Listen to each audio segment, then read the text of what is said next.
Hey, how you doing? Hey Matthew, doing good. How are you? Very well, very well. Good to see you. How's everything there over in the States? It's good. It's getting hot, and we have cicadas. Ah, There's trillions of them, so they're starting to get out. It's interesting. they're coming out the ground, right? Yeah. The past couple of days. Yeah, they're kind of everywhere. Oh, Yeah. okay. And they don't last long though, right? It's like No, just a few weeks in the summer, I guess. Yeah.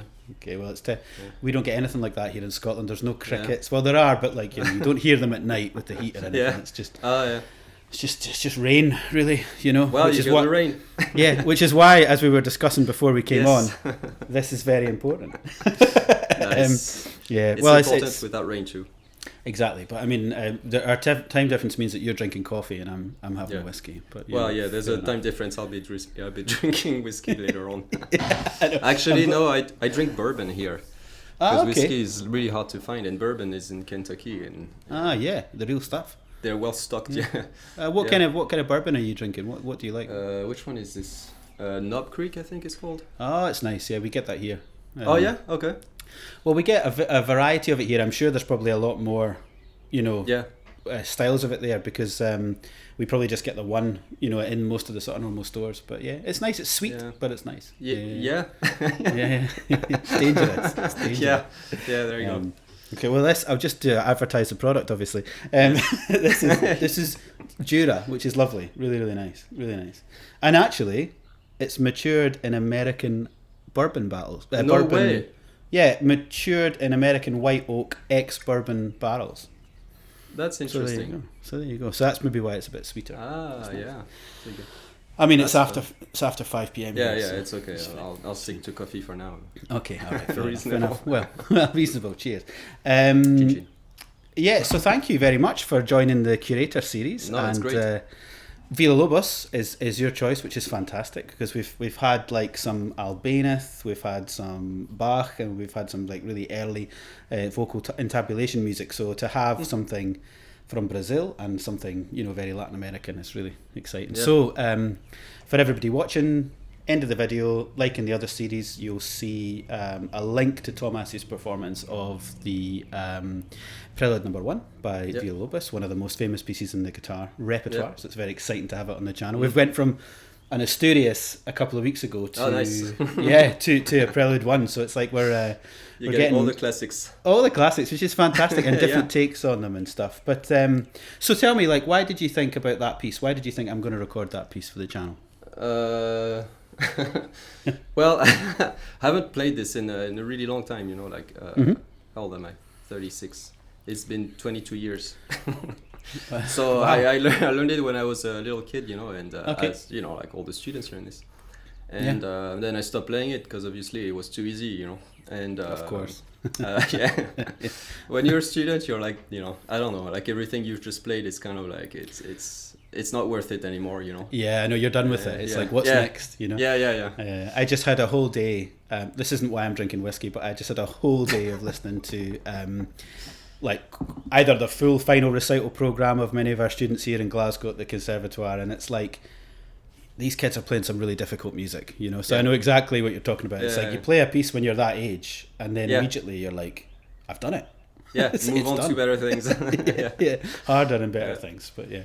Yeah, Okay, but it's so- funny because all that rap is actually great, It's a And, beautiful piece, yeah. Yeah, I mean, All of the number one preludes. is gorgeous. Yeah, all Yeah, of them. yeah, And the first one I think is my favorite of all five. And Yeah. it's got a really like interesting quality. I mean, the cello thing is all over all those preludes and all over Villa-Lobos really.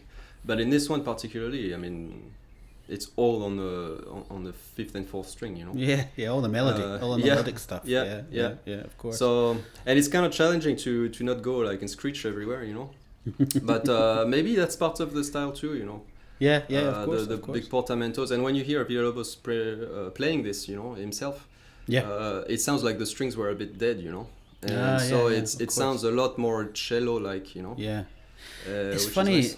Yeah, I totally agree. I mean, in a way, it's such a popular piece. Like, I mean, pretty much whenever you start teaching a new student, especially a young student, and they're really gifted, and you can tell quite quickly that they're going to eat this up. They're going to really go for it.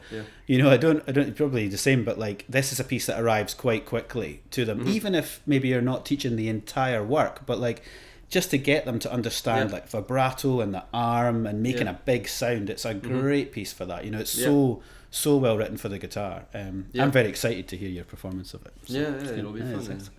So I mean, it's 22 years since you learned it. Yeah, crazy. And I've never played it. I mean, until last month, you know, in concert. Yeah. And did you change anything big, do you think, or did you come back to? Well, I think so, and that was after hearing the recording of Villa-Lobos playing, you know. I think I was playing it a lot more quick, you know, very rhythmic, you know. Which it really I don't think that's the point at all, actually. No, I hear it when people play the sort of like the you know the chordal part, and they do it like almost like a like a bossa nova, like a bossa, and it's like I'm just kind of like. It's interesting for about 2 measures, and then I'm like, this is going to kill me. Like, you know, if this keeps so that's what I was then. doing, basically. Okay. I was trying to kill you. Thank God you didn't record it. Thank God. No, actually, that was more recent than that, you know. I don't know. Last year, I think I looked it up again. I think a student played it, and you know, when your students play something, you play it too. You know? Oh, of course, yeah. And but then it really opened my eyes when I saw this recording. It's actually Saudade, you know. It's very slow, melancholy piece, you know. Yeah, you can take the tempo right back then. Yeah. So that's what I'm trying to do in the piece. Oh, nice. Are you going to play the whole set? Do you think you're going to? Well, I'm not sure, because I like to play it. I mean, I've played it as a prelude, as an opening to the concert, you know, and it works really well. I think it's designed this way, you know, like it puts your hands in the strings, you know. There's nothing like technically super hard, you know. Yeah, so you can begin the whole recital. Yeah, it's a really nice idea. Yeah, that's it. Yeah. So you just have like a couple notes. You can see how your hands are, you know. If you're shaking a bit, if you're fine, if you're, you know, you can really adjust quite well in that piece. It's a good idea. I mean, like, you know, for a long time I sort of, you know, used to have different pieces that I would put at the beginning of a program, and for exactly the same reasons. It's just like to make sure if there's any adrenaline or any nerves that you can feel your hands how they need to be for all the music that you want to make. You know, there's no point launching into, you know, it's like when someone comes on and it's like Prelude Fugue Allegro by Bach or something in piece number 1, I'm always like, well, good luck. I mean, I really hope this goes well, like sincerely, you know. It's impressive. You know, well, people can do it, but it's I know exactly where you're coming from. It's very, and it's actually much more akin to what they would do in the, you know, the late Renaissance and the Baroque period. When you improvise something, to see if the instrument's in tune, you know, exactly, and the acoustic and everything, you know. There's a bit in the Bream's book. Have you ever read? It's Tony Palmer. It's called A Life on the Road. Julian Bream. It's a good book. Full of little anecdotes and stuff, you know. And there's a bit about him talking, I think, about not wanting to warm up too much in the hall. You know, like the psychology of it. You know, if it's a good hall, then he maybe gets too expressive, like, you know, too loose. And if it's a really bad acoustic, then he just like he's thinking about that for all the time in the green room and sort of getting really depressed. You know, so it says it's nice to use a piece to explore the environment. You know, But you've been recording, like, I've seen you've had so many like online concerts in the last month. You've just been like so busy. I was recording concerts and. But right here, you know. Yeah, nice. So nice. It becomes a recording studio. I mean, it's nice, you know, but at the same time, you're on your own, you know. Yeah, of course. Yeah. And you know, I've been doing like videos for 10 years now, you know. Yeah. So I know how to do it. I have the experience. That's fine. I don't have to like learn how to, you know, like sync video, audio, and all this, you know. Yeah. But it's basically like a full concert, you know. It's like recording like, I don't know, like an hour of YouTube videos, which is usually just one video, and that takes a long time, you know. I know. It's like 3 times the work of a normal concert, if not more, actually. More, and you have to export all of the videos. It takes so long, you know. Yeah. And the concert fee is the same, right? Yeah, exactly the same. Like the day off, you're so stressed, you know. You're just like, I'm exhausted. I've just been a performer. Like, you know, a tour manager, a recording engineer, a videographer, and then a producer, like, you know. Everything, like, yeah. And then somebody leaves a comment on YouTube, like, I don't really like it. You're like, thanks very much. You know, just like sweated blood and tears, you know. Okay, so who were you playing for? What was you did quite a lot of gigs, quite a lot of concerts. It was for Guitar Societies, Baltimore, nice. Virginia, in Canada. Brilliant. Yeah. Yeah. All from one place, all from one fixed location you travel and to. you know, this used to be my dream, you know, like honestly. Yeah.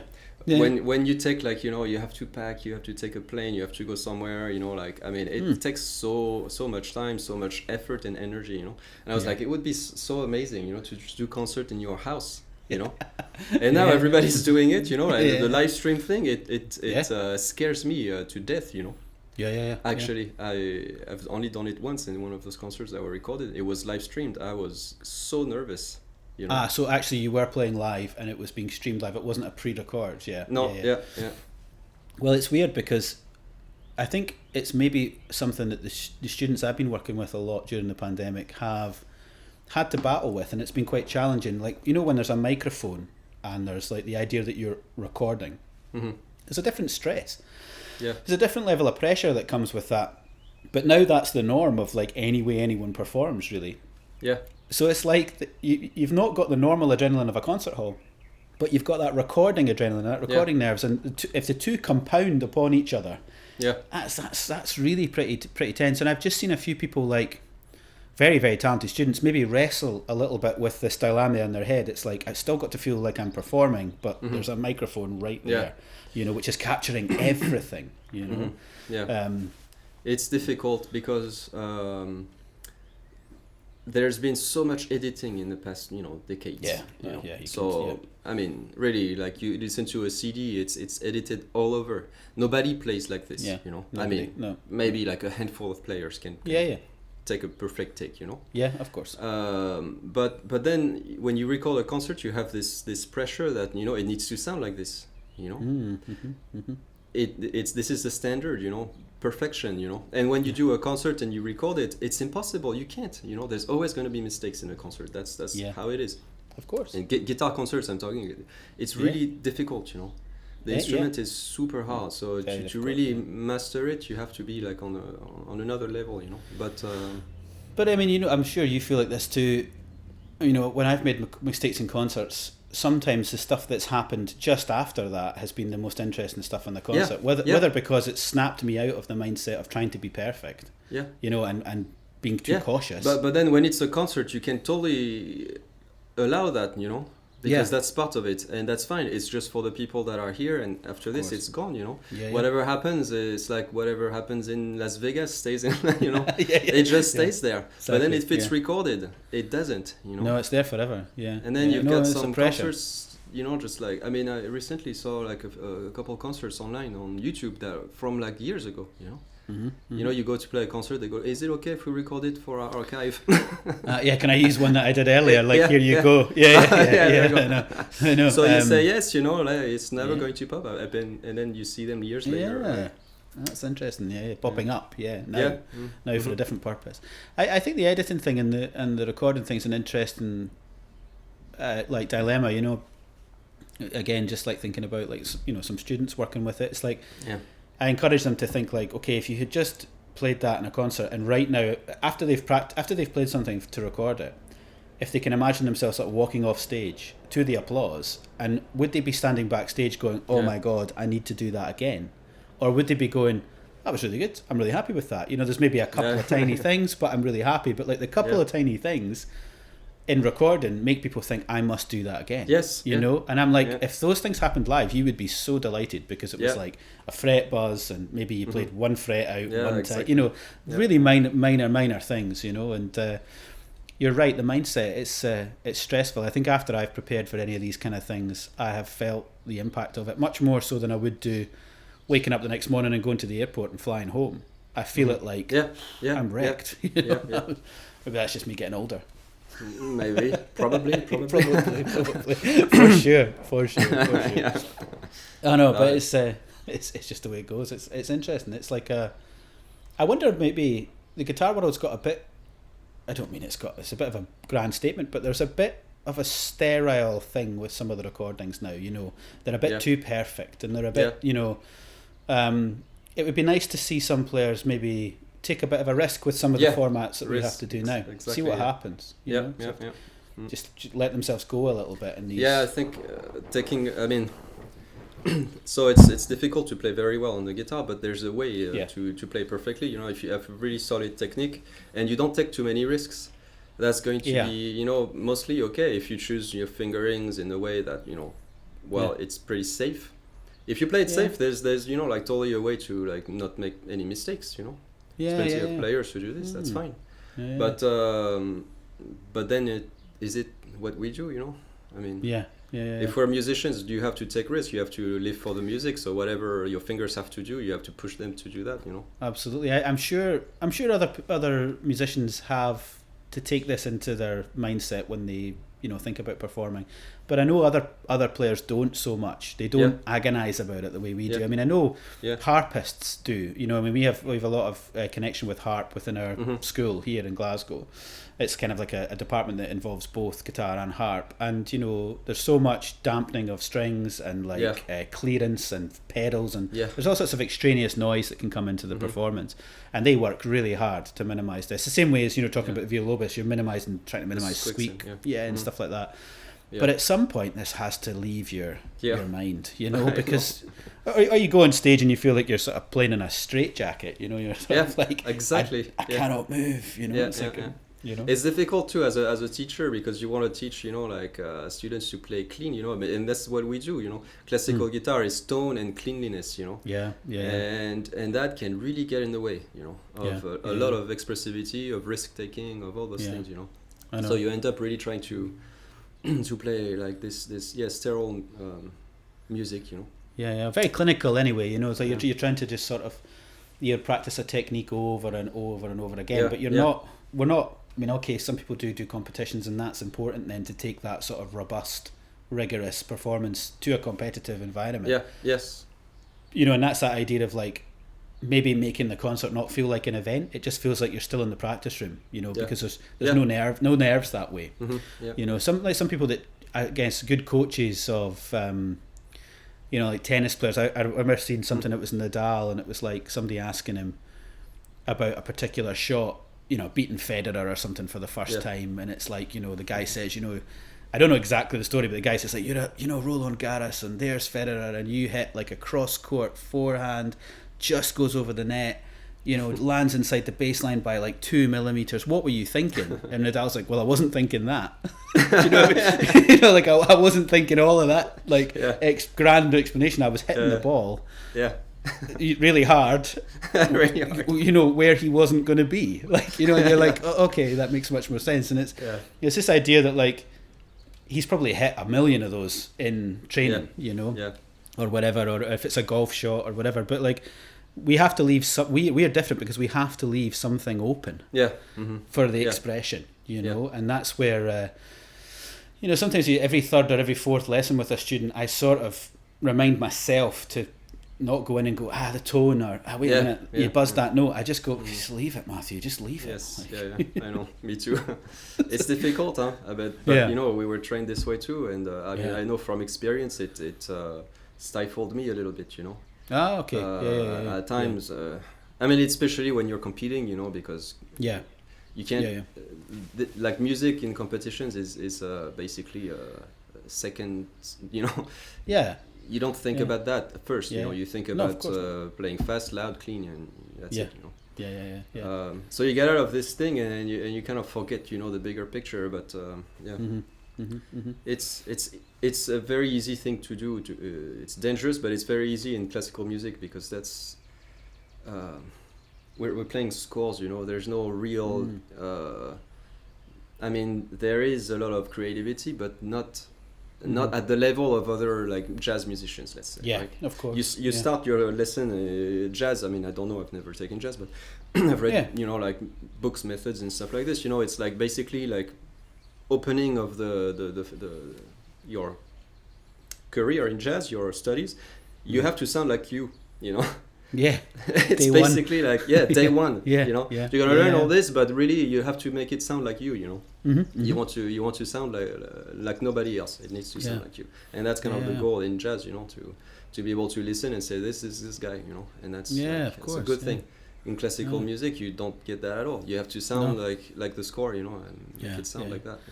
I know. I feel like we need to be given a bit more freedom with our approach to the notation, you know, and we were talking. You know, obviously, I'm very much student orientated today when I'm talking to you, but it's just because we've got the exams and there's so many big programs coming up, and for a lot of players, it's maybe like their honours year, so it's their undergraduate finishing their bachelor's or finishing their masters, and they're playing some really heavyweight stuff, and it's like slightly trying to get the head out of that in this last couple of weeks is important. You're saying, okay, yeah, I know that's the fingering you've chosen, or I know that's exactly the articulation that's marked in the score, but actually every time you've deviated from that, you know, saying to the student, you actually sound better, so just do it, you know. It's like we had a few things, you know, in the last couple of weeks where somebody's just tried something completely differently in a class, maybe like the tempo's been very different or the inflection, and we've just taken a poll from the room. We've just said, like, okay, simply, like really basically, do you like that one better or this one? And it's often the one that's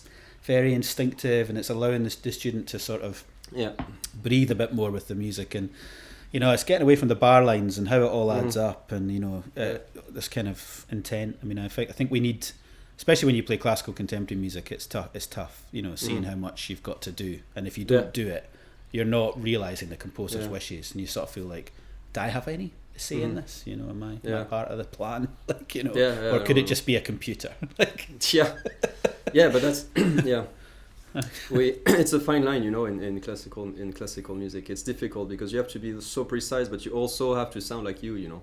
Yeah. And I wonder if there would be like a way to teach students that, you know, in conservatories, you know. Well, I like the idea of the jazz, you know. I mean, we're quite we're quite cross collaborative between departments, and I think like if I think, I mean, probably you're quite similar. I remember, like, okay, I listened to a lot of guitar recordings, you know. I listened to a lot of Manuel, you know, Barrueco. I listened to a lot of Bream, you know, Williams too. I mean, I kind of liked all of it. I didn't really have like too many. You know, some people are like, if you like Williams, you can't like Bream, and if you like Bream, you can't like Williams. I kind of like all of it. It's quite cool. But I listened to a lot when I was thinking about sound. I listened to a lot of, like, you know, really not classical players like Ralph Towner, the jazz guitar player, but playing nylon strum guitar, or would listen to like different players that were not guitarists and get quite like obsessive about that. Is actually helping me develop a better centre of my sound in the classical world, you know.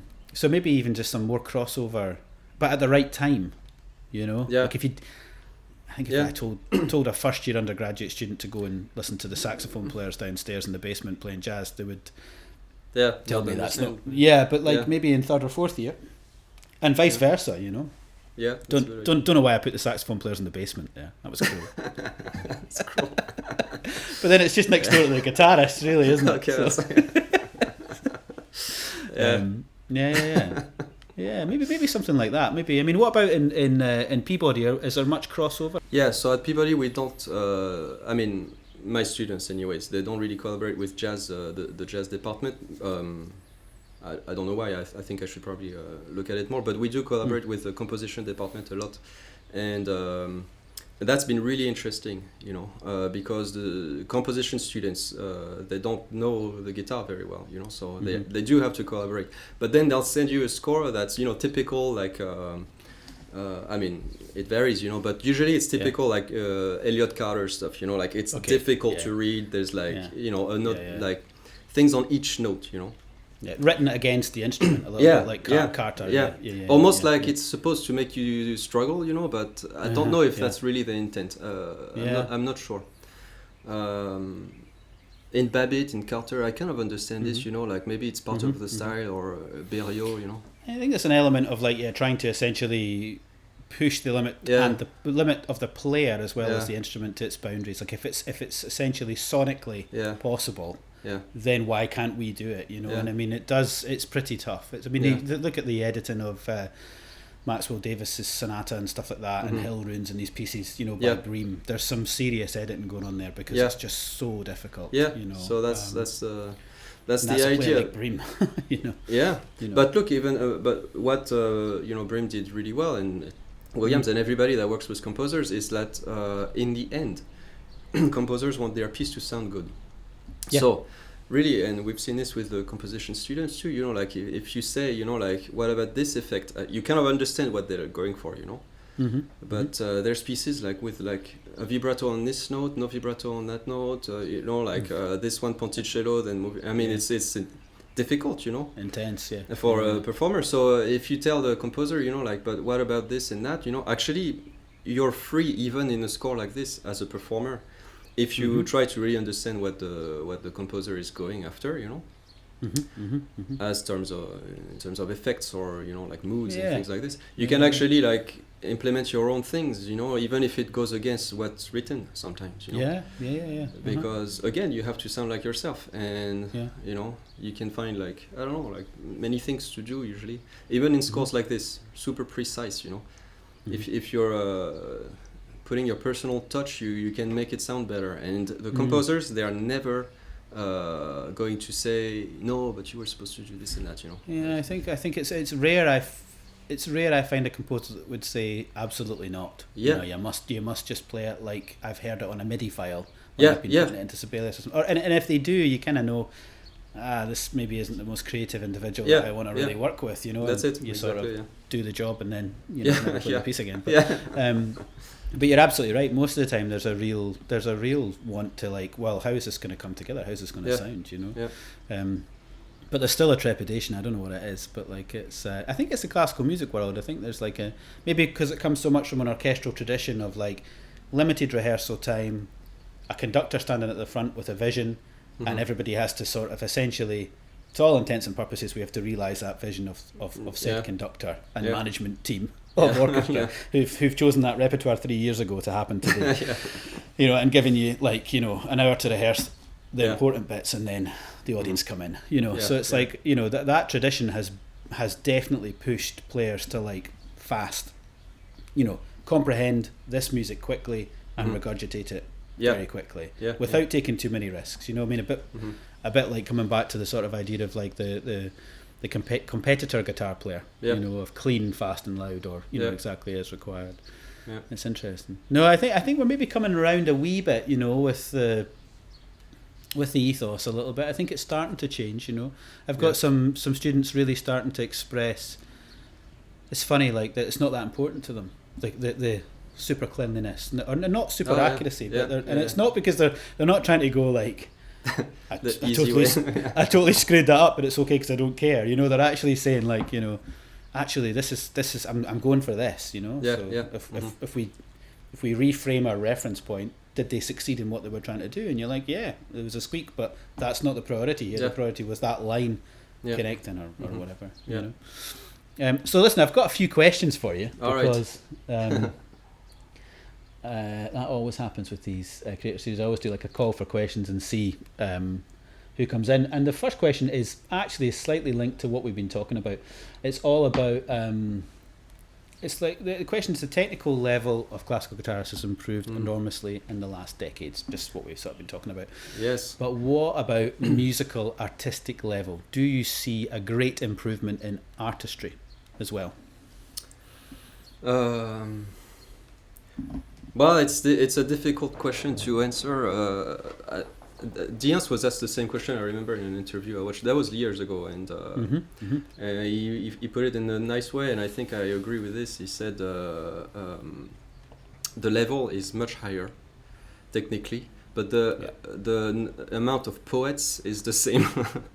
He's right, but that's, I think, true and not, because there's more people playing the guitar and there's more people playing at a higher level, so statistically there's going to be more people that are musicians, you know, like, and poets and express themselves very well with it. And I think there's more, and I think YouTube has to do with this. Has to be blamed for it. No, it's much harder today. But look, when you and I were like, we're not that old, right? But when we were students, well, it doesn't get better. But when you and I were students, there was no YouTube, right? And no. We were like, I mean, you had to go to a CD, you know, and a CD, you have to just like, it's edited, it's not even real, you know. But you had to do like a masterclass, travel to see a teacher that you really liked. You had to follow the teacher, you know, like trust them. And today, you could be in, you know, like the deepest part of the countryside anywhere in the world. As long as you have internet, you can learn from all those players. Yeah, You know, it's I had like my dad go to a Alvaro Pierri concert with a camcorder and zoom in on the fingers, you know. Oh my gosh. And when I was learning the Ginastera Sonata, I looked at all those fingerings, like, you know, like from like the camcorder thing, you know. Yeah. I had to go to the concert, record, and then study the thing. Now it's like, you know, and that was for Alvaro Pierri, you know, because he played. He came to Paris and played, you know. So okay. Yeah. now you go on YouTube and you have like, you know, dozens of versions of this. You can slow it down. You can look at the fingerings. Yeah, I have done this with a student. You know, there was a fingering for something by Rodrigo that I couldn't figure out. I could see the guy was doing it, and I thought, this is. Yeah. You know, I was like, has he actually tuned a string different? Because how has he got to that? Everyone else is doing this with a barré, and I was trying to figure out every single way. And that's exactly what we did. Slowed down the YouTube, and I went, see what he's doing. He's cutting that note short and then jumping here. You know, you and figure the it out. pitch stays the same. It's incredible. I mean, that is crazy. a tool. That's a tool. It's a completely new tool that's arrived. You know, so if you're a smart student, you know, a little kid, and you see all this, you can learn from literally all the best players. You know, as long as you know how to do research and if you absorb the information. I see for sure, like for example, the GFA youth competition. You know. The levels going up insane. Yeah. It's crazy. Sometimes the standard in that competition is as good as some of the standard of some of the players for sure that make the final of the real one. Not the real one, the adult one. For sure. And that's surprising to me. You know, like that's new. I think. Now I think it's part of the training. We're going back to this. The number of people that are, you know, like real musicians on it. I would say that's stagnant. I mean, maybe it goes up obviously because there's just more people. You know. But the percentage of you know, and that's subjective, obviously, you know. But I mean, it's interesting. I mean, you said like, you know, if I think back to my time as a student, there was no YouTube. I think my first email address was actually when I went to the academy. I think they gave me. I think they were responsible for giving me my first email address. I don't think it wasn't even a Hotmail address or anything like that. It was like, okay, you have this, and I'm like, oh. Yeah, what do I do with this? Is anyone going to write to me? Like, you know, like I don't know anyone else that's got an email address. God, I feel so old. You know, I remember the ads for the first phones with like cameras on them in the metro in Paris, and I was like, this is so stupid. That means somebody else has to have the same phone. You know? That's amazing. I know these things, but then it's like light years. It just moves so fast. You know, it's great. No, I totally agree. I think I remember if it's from an interview with Roland, isn't it? And it's when he says like there's not any more poets, and it's a very poetic way to answer the question, as it would be with Mr. Dienz. But like you know, it definitely sums up the idea that, you know, you're not necessarily the level going up doesn't mean that there are voices musically, or there are more of those voices. You know, we're not necessarily. I'm not saying that anybody of the young generation isn't capable in any way of becoming somebody like a Julian Beam or couple of somebody, you know, whoever it is, whoever the idols are. But it is interesting. I mean, I wonder if we'll see somebody like that in the next, you know, 10, 20 years. We'll see somebody arrive and it's just like even maybe through the use of technology and, you know, this kind of collaborative thing that we were talking about earlier on. I mean, classical guitar for a long time fought to be accepted in the classical music world.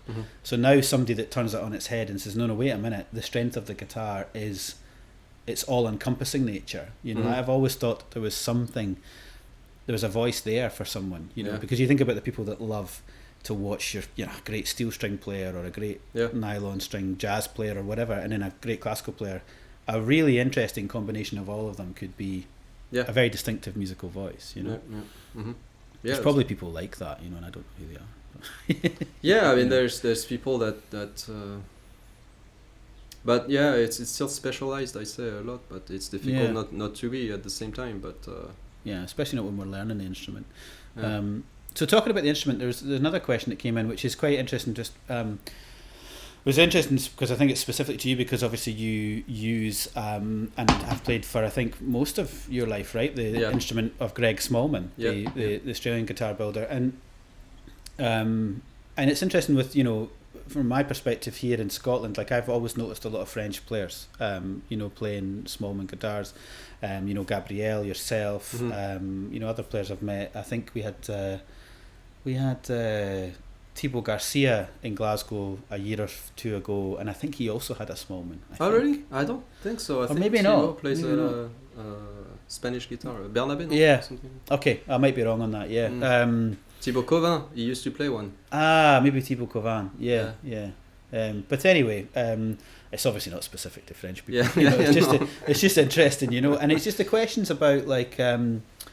I'm just reading it here. The construction of classical guitar has evolved from the Torres design to the current designs of Smallman, double tops, and non-traditional fan bracings. So it's kind of asking for your opinion. Do these new designs hinder the quality of sound in order to project in larger venues? So I guess it's the is there a trade-off between tonal palette? Yeah, it's but that's not the guitar. Huh? This is all of instruments. I mean, look, the pianoforte evolved into the piano, the grand piano. I mean, you have to fill up bigger holes. So obviously, there's a need for volume. Now, as a luthier, you can't have volume and depth of sound. It's not possible. It just doesn't go together. It's one of the. You have to have the balance. Basically, you have to hit that balance, and I think that's what luthiers like really try to do.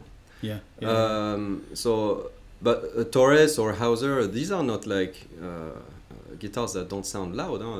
Hauser, I've tried Hauser guitars. They're quite loud, Yeah, but new designs, they're not new anymore, But lattice and double tops, that's aimed to project more. So not necessarily sound louder, but to go further, Yeah, of course. I think the Smallman is a good example of this because the back is so thick, the sound bounces really quick, and it goes really far. I've played on this for 15 years now, and the only guitar that I would have traded it for is a Hauser 3 that I've played, and I almost pulled the trigger, but I would have had to trade this one. It was 30 grand. I don't have 30 grand lying around.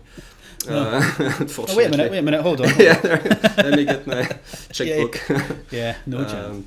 So I didn't, but that guitar was loud, but it had a lot of things with it. But the Smallman, that being said, it still has a lot of colors, a lot of them, and you can really adapt it. And I think it evolves with the player, So when I got this guitar, it was in 2006. It was so loud. It was brand new, right? It just like popped out. I remember a lesson with Judy Kelly. He was sitting next to me. He had to move away, like he was hurting his ears. It was way too loud. That's amazing. And I don't play very loud, right? I mean, I think the power for this is to play softer actually, because then you can play really quiet and it goes far. So I haven't pushed the guitar too much, and I think the wood settled. And I've seen other players who really push them. And their guitars sound way louder than mine, Smallman. So I think it adapts, with you. But it's very interesting. I mean, I've heard exactly the same comment from Gabriel. He said, "Well, actually, I can play really quite relaxed in the right hand and quite quiet, but not worry about like losing too much dynamic." Yeah, that's it. We mentioned that at one point. I think I can't remember where we were together. Maybe South America or something like that, and he wasn't that long with the guitar either. I don't think, he was quite young, and it was interesting to watch somebody sort of figuring out what the real beauty of the instrument is. I mean, in some guitars, especially like the more traditional guitar, if you do relax the right hand, it will just go to very, very pianissimo, and you won't project in the big hall. You have to actually put quite a lot of energy in to activate the top of the guitar. Whereas I always felt like when I've tried people's Smallmans, I don't have them, but when I've tried them, I felt like, oh man, it almost feels electric, because like when I touch it, it goes. So I felt like it's very alive. And that does liberate your right hand a lot from having to push and seek the sound. But although you still have to dig, and that actually makes it more difficult, because you have to be way more precise. Because from like a bit of pressure to just a bit more, there's a huge range of dynamics here. A huge spike. So like when I play more traditional instruments, it feels like you're on holidays, like you have to worry about this now. Well, it's funny. It's like yours is cedar, right? It's a cedar top. Yeah, they're all cedar. They're all cedar, because I think when we shared the concert in the nice hall in Peabody, which is a few years ago now, I just had my new Cedar guitar. It was pretty much brand new. I'd played like one concert on it, and I remember hearing your Smallman and thinking, yeah, it's just beautiful, and loads of colour, like so much colour going on. And then I just changed to a Cedar guitar, having played spruce all of my life, really. But I just wanted I wanted a different sound, a more robust sound, I think, a warmer sound, and maybe an easier sound with the travelling and the concerts. Yeah. And then coronavirus. It's like, thanks. No concerts, like, you know, so I'm just sitting in my house, you know. But it's like this quality is very appealing, you know, to the performing artist as well, to the person that's moving around all the time. Definitely. You take it out of the box and you're like, there it is, there's the sound. And you know, after everything, this guitar, its main quality for me is that I trust it, you know, and I trust it in any situation. I can play in the deadest, you know, rooms. You're still going to hear something, you know. You know, beautiful holes. Then that's, you know, great, anyways. Yeah. But you can play it in really a lot of different holes in rooms, and you know. Yeah. So and that's a luxury. It, you know? Yeah, that's a luxury for us. I mean, if you're a pianist, it's not the case. Every night a different instrument. You know? That's it. Yeah. And of course, if you're Andras Schiff or Sokol or someone, then it's the same instrument. It's tuned well. But if you're also another very, very good musician, but maybe not quite at that level, you could be playing on, you know, a Bosendorfer one night, a Steinway the next night, and it could be very different. And you know, we at least can carry the thing with us. You know? Yes, it's a good thing, I guess. Yeah. So there's a great question. One last question from the hive, you know, which is great. And it's I think it's more of a general curiosity than a specific question, and it's about it's quite long, but I try and sort of paraphrase it a little bit. The paraphrasing would be like, my guitar made me do it. Imagine that as a statement, like, this happened because of the guitar, my guitar made me do it. And it's just the idea, like, you know, maybe a reflection, like, did the guitar drive you to do anything, or did it make you, you know, do anything? Did you experience anything? Did you have anything, that a challenge that helped you overcome? Is there a way in which the guitar, and not just the playing and performing and learning and all the stuff that we all have to do, anything surprising, or anything that, like, you wouldn't have done in a million years? But I wouldn't think. Yeah, of course. I mean, my whole life is designed around the guitar. I wouldn't be here. I wouldn't be married to my wife. I wouldn't be, you know, working here. I wouldn't. I mean, you know, my life would be entirely different without the guitar. Yeah. You think you'd still be in France? Who knows? Who knows? I don't know. Maybe that's possible, but I mean, that's unlikely. I think I would have traveled anywhere, because I grew up on a boat, you know, sailboat with my parents. We traveled, you know, and I think living abroad, that's always been like traveling, I guess. Moving a lot, you know. So that's been. So you lived on a boat. Tell me about that. You lived on a boat, a sailboat, when you were young. Yeah. Yes. When I was young, until I wasn't young. And moved around, like, all over? Or? Well, we didn't move around too much, but we lived in Spain for 3 years, in Barcelona, so we lived on the boat, you know. So my parents bought a empty hall when I was born, right? And stainless steel hall, and they built it, from scratch, basically. So they built the whole thing. It took them 10 years. I was in Paris. The hull of the hull. Yeah. Okay, sorry, I thought you were saying hall. Oh, yeah. I thought you were saying hall. I had a vision of them building. I had a vision of them building you a concert hall and being like, right, little Thomas, in you go. Here's a small guitar. Like Tiger Woods, you know, practicing. Like, when he was like. This is where I practice. I had a big Hall. Your parents went to prison, right? Yeah, there we go. Hull of a ship. So they were building their own boat, basically. Yeah, they were. Amazing. So that took a long time, and we lived in Paris, and then we moved to southern France, and we moved to Spain, sailed around, Spain, the Mediterranean a bit, and then went back to Paris because of the guitar. So without the guitar. And my sister was a dancer as well, so we went back to Paris for schools, dance and guitar. But without this, who knows? We might have just, I mean, I might live in the Pacific Islands for all I know, you know. Yeah, I don't know. Oh, amazing. Oh man, that would be nice. Do you think? I know. Right now, I tell you, I need to get away from. I feel like I'm locked in a computer game. Yeah. You know, like with the pandemic, it's like we've got this street in Glasgow called Great Western Road, and it's sort of, if you keep going down it, you get to the Conservatoire, and there's the shops on it and stuff. But like, I feel like it's level 1 of a computer game, and it's like I'm trapped. I don't know how to get out. Do you know what I mean? I want to really leave this like one level and get to the second level. You can't, it's just that street back and forth. I know. It's just like some days you go a little bit further, you're like, whoa, high score. You know, like, yeah, it's bad. That's amazing. So if you this is one thing that's occurred to me then with growing up and actually moving, like, you know, on the boat, taking the boat different places and moving around. Were you exposed to different types of music when you were young? Because you play in Spain, so many different styles. Yeah. You know what I mean? Well, yeah, so that was... I had a weird childhood now thinking back, you know. But actually, I didn't know, and I was perfectly fine. I was a very happy kid, you know. Yeah. But we lived, when my parents were building the boat, we lived in southern France in one of those shipyards, you know.